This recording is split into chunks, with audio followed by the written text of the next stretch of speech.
Install Android 9.0 Pie on Moto G6 Plus via Resurrection Remix. Please check the description for important notes and all the download links. First download ROM and GApps packages, then transfer the downloaded files to the phone storage, link is in the description below.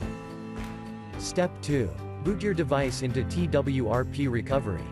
Once in TWRP, click on Wipe, Advanced Wipe, and select the check boxes, as shown in the image, excluding internal storage. Step 4. Swipe the button to wipe the device.